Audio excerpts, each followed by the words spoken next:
رغيف الصينية او المخمورة او الفطير الخامر على حسب ما تسميها وعلى حسب البلد اللي انت فيها وبتسميها ايه.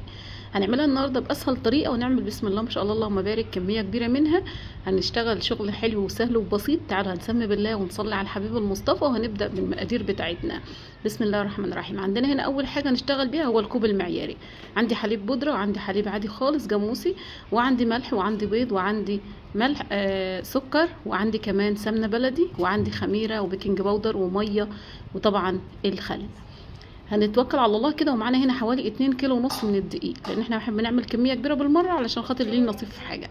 هبدا بقى اسمي بالله كده وفي الطبق بتاعي الكبير اللي انا هعجن فيه وابدا اسمي بالله كده وانزل بالحليب اول حاجه. كل كيلو دقيق عندنا النهارده هياخد 3 كوبايات من السوائل. السوائل دول انت وحريتك، عايزه تحطيهم ميه من بتاعه الجبنه مفيش مشاكل، عايزه تحطيهم حليب من العادي خالص الجاموسي او البقري مفيش مشاكل، عايزه تحطيهم الحليب المعلب بتاع المحلات برضو مفيش مشاكل، عايزه تحطيهم حليب وميه مفيش مشاكل، عايزه تحطيهم ميه خالص وتحطي معاهم معلقتين حليب بودره برضو مفيش مشاكل، هينفع من كل حاجه. هنكمل بقى كده. حطينا لكل كيلو دقيق حوالي 3 كوبايات من الميه، هنكملهم بالكوبايه الاخرانيه دي ميه، وبعد كده هعبي كوبايه واحطها عندي واركنها على جنب علشان خاطر لو انا احتجتها ماشي، ما احتجتهاش خلاص، علشان خاطر النوع الدقيق بتاعنا ياخد سوائل كتيره او لا. تمام كده. بس كده حطيت الميه عندي والحليب اللي هما الماده السائله هي الميه. هبدا انزل على طول افضي بس الكوبايه اللي انا حطيت فيها ده علشان اعاير بنفس الكوبايه السمنه عندي انا هنا 2 كيلو ونص من الدقيق. هحط لهم برضو حوالي 3 كوبايات من السمنه علشان خاطر دي سمنه بلدي بتخليه جميل قوي. بس انت في الاصل هتحطي لكل كيلو منهم كوبايه ونص من السمنه. تمام. انا لسه عندي نص كوبايه تانية هحطه في اخر العجينه. بس كده. هنزل بقى ب3 معالق من الخل. تمام. عندي كمان هنا هنزل لكل كيلو دقيق، المفروض ان انا انزل لكل كيلو دقيق بنص كوبايه من السكر، بتخليها جميله وحلوه قوي. تمام كده. تمام. يعني اقل حاجه مثلا 3 معالق من السكر لكيلو دقيق. لو انت هتعجني كيلو دقيق وهتلاقيني حاطه لك في التعليقات مقادير الكيلو ومقادير النص كيلو دقيق برضو لو انت مش حابه تعملي الكميه الكبيره دي. حطيت ذره من الملح واحط جوز بيضات، يعني البيضتين عندي بيمسكوا العجينه معايا وبيخلوها حلوه قوي. تمام. هضرب بقى بالمضرب، اقلب كل الحاجات اللي انا عملتها دي علشان اضرب البيض كويس واقلب الملح والخميره والسكر وكل حاجه كويس. وبعد كده هبدا انزل بالدقيق. عندي هنا بقى 2 كيس من الخميره الفوريه. تمام. لكل كيلو دقيق معلقه، بس احنا طبعا عشان في جو الصيف ال2 كيلو ونص دقيق هم اخدوا معايا كيسين من الخميره الفوريه. هبدا ادوب بقى كل المقادير بتاعتي زي ما انتم شايفين كده، واحط كيس واحد من الفانيليا علشان خاطر البيض اللي انا حطيته ما يبقاش خالص فيه ريحه زفاره خالص في العجينه بتاعتي. والبيض اختياري، عايزه تحطيهم ماشي، مش عايزه خلاص. هدوب كويس قوي قوي زي ما انت شايفه كده. وبعد كده هبدا انزل بالدقيق بتاعي، وبعد كده هنزل بالبيكنج باودر على الدقيق والحليب البودره علشان خاطر بيخلي لي العجينه بتاعتي هشه وحلوه قوي. الدقيق عندي 2 كيلو ونص من الدقيق الزيرو متعدد الاستخدامات اللي هو دقيق المحلات، مش الدقيق القمح البلدي.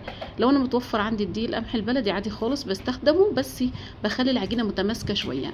اي نوع اي حاجه انت هتعجني فيها الدقيق القمح البلدي بس من غير زيرو تخلي العجينه يابسه شويه. تمام.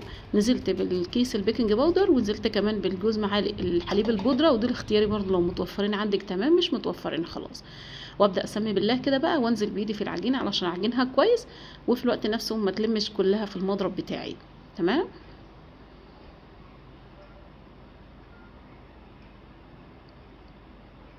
هعجن كويس قوي زي ما انتم شايفين كده علشان خاطر انا عايزه العجينه بتاعتي يكون موجود فيها عرق، علشان خاطر الفطيره بتاعتي انا مش هخمرها في الطبق عندي، لا انا هعجن بس لغايه ما تتعجن عندي تبقى تمام، وبعد كده هبدا اقطعها في الصواني على طول، مش هسيبها خالص تخمر ولا ترتاح في الطبق عندي. ظبطت العجينه بتاعتي ولتيتها كويس، وبدات نص الكوبايه اللي انا قلت لكم عليه نزلت بيه في الاخر. العجينه دي بتاخد معانا كل كيلو دقيق بياخد معانا مج ونص من السمنه، دي سمنه بلدي احنا مسيحينها. تمام. لتيت بقى العجينه بتاعتي بالنص مج التاني اللي باقي، وبعد كده خليها في الاخر سمنه ما تخليهاش زيت علشان خاطر هتديك الريحه بتاع المعلقتين اللي انت حطيتيهم الاخر في العجينه بتاعتك وقت الاكل. خلاص كده. هجيب بقى معلقتين من السمنه وغطيها بيها كويس من على الوش، وهجيب معلقتين سمنه كمان بلدي ادهن بهم الصاج بتاعي اللي انا هقطع فيه العجينه بتاعتي. هلم بقى كل الحاجه بتاعتي دي اللي انا مش محتاجاها، وبعد كده هنبدا نجيب الصاجون بتاعتنا وندهنها دهنه من السمنه اللي هي المفروض اي نوع سمنه عندك متوفر، لكن انا هعملها بسمنه بلدي علشان خاطر الريحه بتاعتها تبقى جميله وطعمها كمان يبقى جميل. هدهن بقى الصاج بتاعي زي ما انتم شايفين كده علشان خاطر الفطيره بتاعتي ما تلزقش في الصاج وقت التسويه. تمام. بس كده عشان طبعا هي مش شايله سمنه زياده عن اللزوم قوي علشان تخرج. يعني مثلا لما انا بعمل مثلا قراقيش او بعمل قرص مبسوسه مش بدهن الصيجان علشان خاطر مش بتحتاج دهنه، لان القرص المبسوسه بيبقى فيها سمنه بزياده، والقراقيش كمان بيبقى فيها سمنه بزياده، او الكحك والحاجات دي كلها بيبقى فيها سمنه بزياده، فمش بتحتاج ان انا ادهن الصواني. هاخد بقى قطعه من العجينه كده حوالي اقل من نص كيلو دقيق او نص كيلو دقيق، وابدا انعم وشها بنفس الشكل اللي انتوا شايفينه ده، وابدا اكورها بنفس الشكل كده واحطها في الصاج واسيبها. ماشي. في الوقت ده وانا بعجن فيها طبعا بيكون فيها عرق زياده شويه من العجن، فطبعا عايزه ترتاح شويه علشان اعرفها افردها سهل. تمام.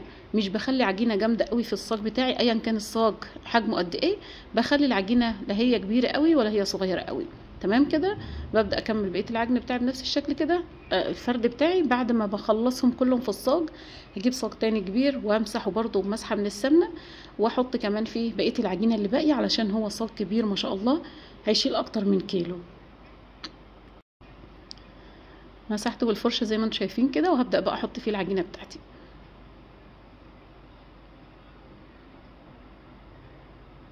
بسم الله الرحمن الرحيم. بس كده بحاول ان انا انعمها من على الوش علشان الوش بتاعي يكون ناعم وملمسها ناعم من على الوش وانا بفردها. بس كده هسيبهم بقى حوالي 3 دقايق بالظبط او 4 دقايق كده، 5 دقايق بالكتير قوي، وبعد كده هبدا افردهم مش اكتر من كده علشان ما يخمروش مكانهم وارجع ابوظهم تاني بالفرد. حوالي دقيقه 2 3 كده بس، وبحيث ان انا لما اجي افردها تتفرد معايا سهل، خلاص ببدا افرد. مش شرط تاخد معايا وقت يعني وترتاح فيها في الصاج. انا المهم ان انا اما اجي افرد زي ما انتم شايفين كده تمشي معايا في الصاج، بحيث ان هي تمشي كلها فرده واحده، وفي الوقت نفسه يعني مش حته تخينه وحته رقيقه، فاهمني؟ او ترجع معايا تاني تأستك معايا تاني في الصاج، لا. اهي لما افردها تتفرد معايا بسهوله زي كده، وخلاص على كده بفردها بملى بها الصيجان زي ما انتم شايفين. ودول كان 2 كيلو ونص من الدقيق ما شاء الله اللهم بارك.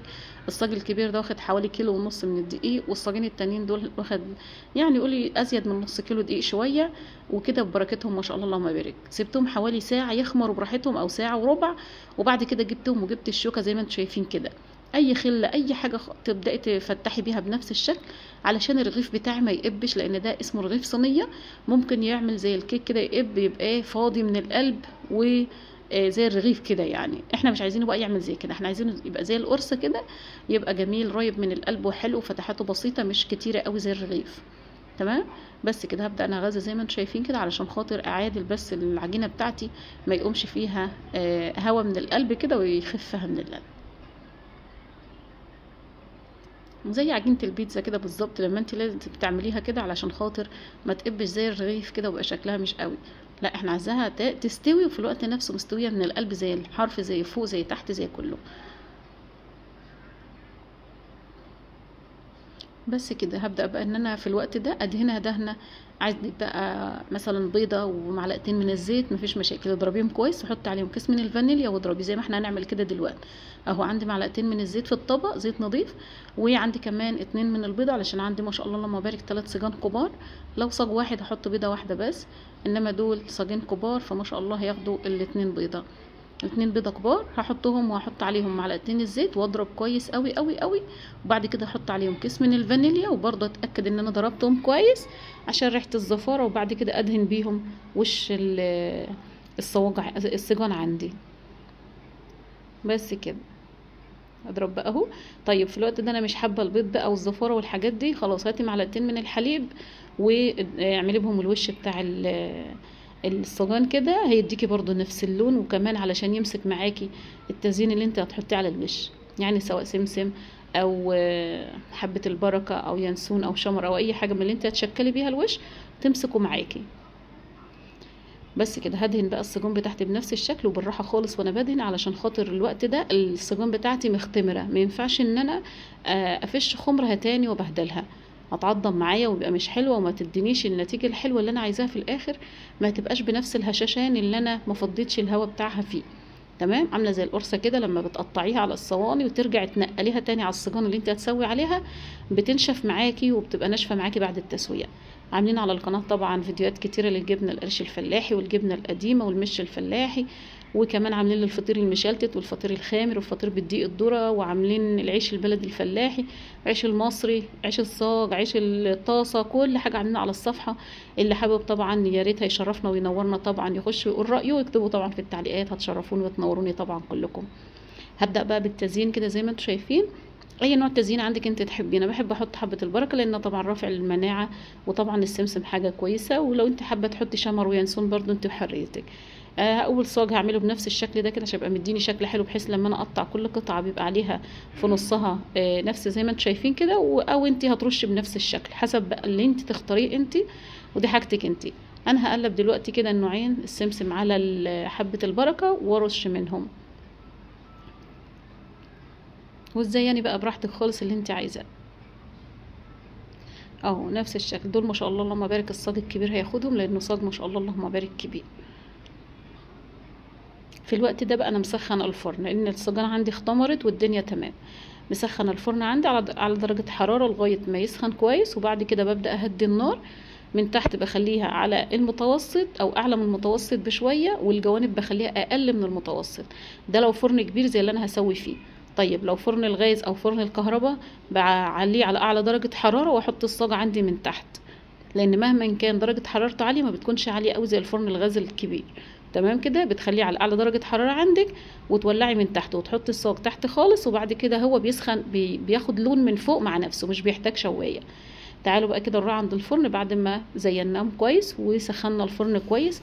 ولعنا الفرن وهدينا النار من الجوانب ومن تحت علشان خاطر نتأكد ان النار عندنا هادية علشان تسويهم كويس.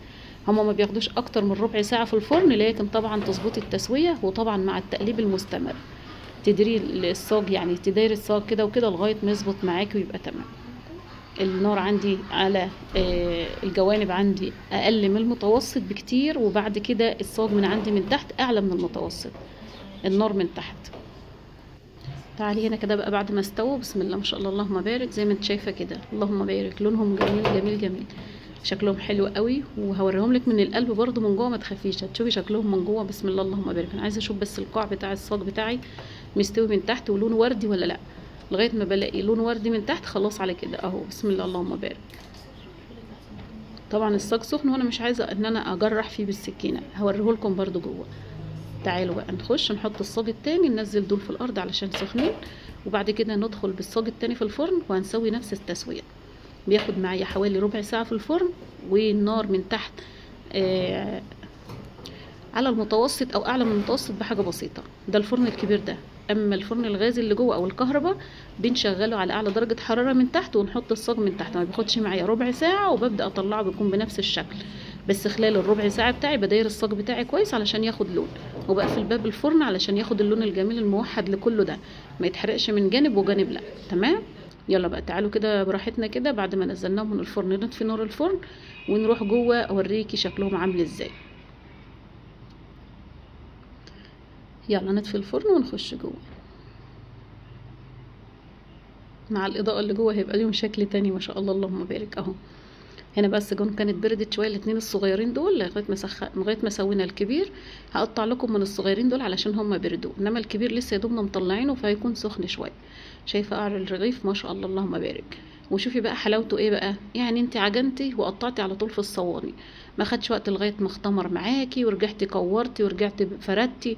دي يعتبر مشابهه للقرص الفلاحي، بس في الوقت نفسه بتقطعيها انت زي الكيكه كده بالظبط، يعني بتكون خفيفه وحلوه قوي، وبتاكليها مع الشاي مع الحليب، مع الشاي ابو حليب، مع النسكافيه، مع الجبنه، مع الجبنه القريش الفلاحي، مع الجبنه القديمه او العسل، اي نوع انت تاكليها معاه بتكون جميله وخفيفه وحلوه قوي في الوقت نفسه، ما غلبتكش خالص في العميل. يعني وانت بتقضي مصلحه بيتك هتعجنيهم. وزي ما قلت لك باذن الله هتلاقيني حاطالك كل المقادير في التعليقات. تعالي بقى شوفي كده حاجه كده جميله قوي، بقول لك احلى من القرص الفلاحي وجميله قوي واطعم واجمل واحلى قوي، واسهل من الفطير المشلتت والفطير التاني ده اللي هو اللي بالدقيق الذره والكلام ده كله. ده دقيق عندك في البيت والحليب والسمنه وكل الحاجات دي. وزي ما قلت لك لو عندك لبن رايب اعجني بيه، عندك لبن وقطع وخدتي القطيعه بتاعته عملت بها جبنه ولا حاجه كريمي في الخلاط وفضلت الميه الجبنه اعجني بيها، بتبقى جميله قوي وحلوه، بتطلع هشه معاكي وقطنيه من جوه حلوه قوي. بقطعهم بنفس الشكل اللي نصيب في حاجه بياخدها. لو فضلت عندك الكميه حطها في الفريزر، قطعيها في كيس ولا في علبه بلاستيك كبيره وحطها في الفريزر، تعيش معاكي لمده سنه. كل ما تطلعي منها قطعه بتحطيها في الفرن تسخن بس او تفك بس. شايفه بسم الله ما شاء الله اللهم بارك، مستوي سوا ما شاء الله اللهم بارك، حاجه كده بجد بجد جميله. يلا حبايبي الفيديو بتاعنا يعتبر انتهى، هوريكي بس دي من جوه كمان، والصاج الكبير سخن، هنقطعه برضو ونخزنهم في الفريزر يفضلوا معاكي مده. كل سنه وانتم طيبين حبايبي، وتعيشوا وتعملوا احلى حاجه، واشوفكم ان شاء الله على خير في فيديو جديد. اكتبوا لي في التعليقات اي حاجه منكم، بحب اقرا تعليقاتكم حتى لو مش بفضل ان انا ارد عليها لكن بقراها كلها. يلا حبايبي ربنا ما يحرمني منكم ابدا، ويديكم الصحه ويديمكم نعمه في حياتي. شدوا حيلكم معايا شويه على الصفحه لحسن بصراحه واقعه قوي. الحمد لله على كل حال.